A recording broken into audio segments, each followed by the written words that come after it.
نحمده ونصلي ونسلم على رسوله الكريم أما بعد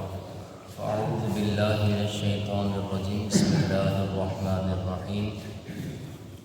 عن عبد الله بن عمرو رضي الله تعالى عنه قال قال رسول الله صلى الله تعالى عليه وسلم المسلم من سلم المسلمون من لسانه ويده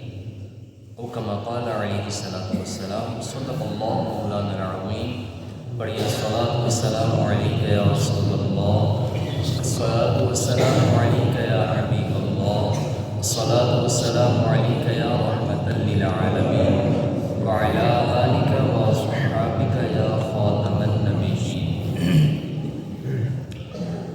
پیارے آقا علیہ الصلوۃ والسلام نے ارشاد فرمایا، تم میں سے کامل مومن وہ ہے کہ جس کی زبان سے اور ہاتھ سے دوسرا مسلمان محفوظ رہے۔ یہ الفاظ بخاری کے ہیں اور مسلم شریف کے اندر یہ الفاظ ہیں کہ اللہ کے رسول سے پوچھا گیا کہ حضور بہترین مسلمان کون ہے، اس کی صفات کیا ہیں، اس کی علامات کیا ہیں، ان کی نشانی کیا ہے۔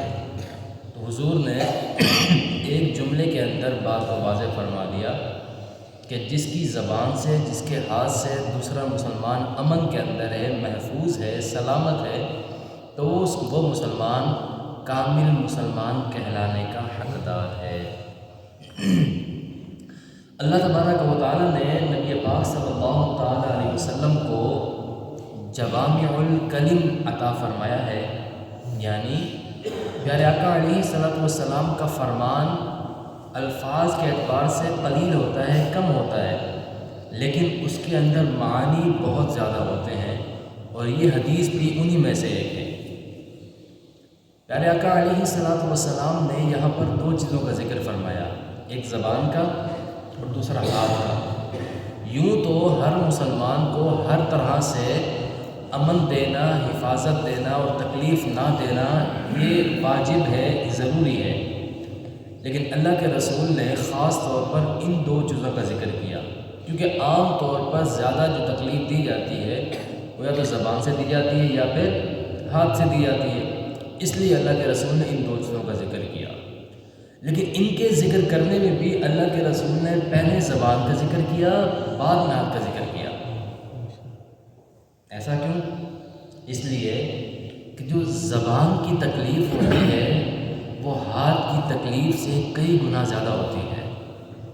حضرت علی رضی اللہ تعالیٰ عنہ کا فرمان ہے، آپ فرماتے ہیں جراحات السنان لها التیام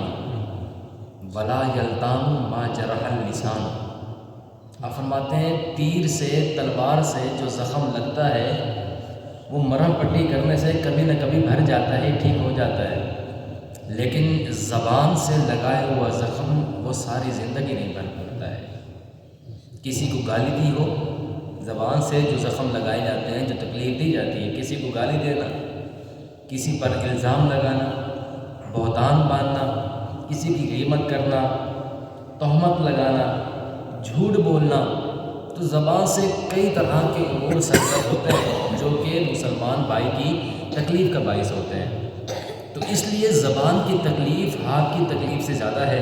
اس لیے زبان کا ذکر پہلے کیا۔ اور ہاتھ سے تکلیف دینے کے لیے جس کو تکلیف دی جا رہی ہے اس کا سامنے ہونا ضروری ہے، سامنے ہوگا تو ہاتھ سے کسی کو تکلیف دیں گے، لیکن زبان کے لیے ضروری نہیں ہے، سامنے نہ بھی ہو تب بھی بندہ غیبت کر کے اس کے بارے میں بہتان باندھ کے اس کے بارے میں الزام تراشی کر کے اس کو تکلیف دے رہا ہوتا ہے، سامنے نہیں بھی تب بھی دے رہا ہے۔ ہاتھ سے کسی کو تکلیف دینے کے لیے بندے کا زندہ ہونا ضروری ہے، جبکہ زبان سے تکلیف دینے کے لیے لوگ زندوں کا، مردوں کا بھی خیال نہیں کرتے، مردوں کی بھی برائیاں بیان کر رہے ہوتے ہیں، ان کی بھی برائیوں کا تذکرہ اور غیبت کی صورت کے اندر کر رہے ہوتے ہیں۔ تو یہ زبان کے جو زخم ہوتے ہیں یہ نہ مردوں کو چھوڑتے ہیں نہ زندوں کو چھوڑتے ہیں، یہ نہ قریب والے کو دیکھتے ہیں نہ دور والے کو دیکھتے ہیں، نہ رشتہ دار کو دیکھتے ہیں نہ پرائے کو دیکھتے ہیں۔ تو اس کی وجہ سے اللہ کے رسول صلی اللہ تعالی وسلم نے زبان کا ذکر پہلے کیا، خاص طور پر زبان کی حفاظت کو، تمہاری زبان سے کسی کے لیے اچھے بول تو نکلنے چاہیے، کسی کے لیے برے الفاظ نہیں نکلنے چاہیے۔ تمہاری زبان سے کسی کو تکلیف نہ پہنچے، اگر نہیں پہنچ رہی تو تم کامل مومن ہو۔ پھر حضور نے ارشاد فرمایا جس کے ہاتھ بھی حفاظت میں رہے نا، جس کے ہاتھ بھی اس کے کنٹرول میں رہے نا، اور کسی مسلمان کی طرف نہ بڑھے، نہ اس کے مال کی طرف بڑھے، نہ اس کی جان کی طرف بڑھے۔ مال کی طرف نہ حق کسی سے لینا، کسی سے رشوت کا معاملہ کرنا، یہ ہاتھ سے لین دین ہوتا ہے، کسی سے سود والے معاملات کرنا، تو ہاتھ سے جتنے بھی تکلیف دی جاتی ہے تو وہ یہ ساری چیزیں بھی انہی میں آتی ہیں۔ ایک تو ہے نا لڑائی جھگڑا، وہ تو ڈائریکٹ تو بالکل واضح بات ہے۔ اس کے علاوہ بھی لین دین کے معاملات میں بھی کسی کے ساتھ زیادتی کرنا، ناپ تول میں کمی کرنا، یہ بھی ہاتھ کی برائیوں میں آتا ہے۔ تو اللہ کے رسول صلی اللہ تعالی علیہ وسلم نے ارشاد فرمایا 2 جملوں کے اندر کہ اپنی زبان کو اور اپنے ہاتھوں کو کنٹرول میں رکھو، اور ان سے کسی مسلمان کو تکلیف نہ دو۔ اگر ایسا ہو گیا تو تم کامل مومن ہو، اور اگر ایسا نہ ہوا، مسلمان تو ہو، تمہارے پر اسلام کا اطلاق تو ہوتا ہے لیکن کامل اور حقیقی مسلمان نہیں ہو۔ اللہ تعالیٰ ہم سب کو عمل کی توفیق عطا فرمائے۔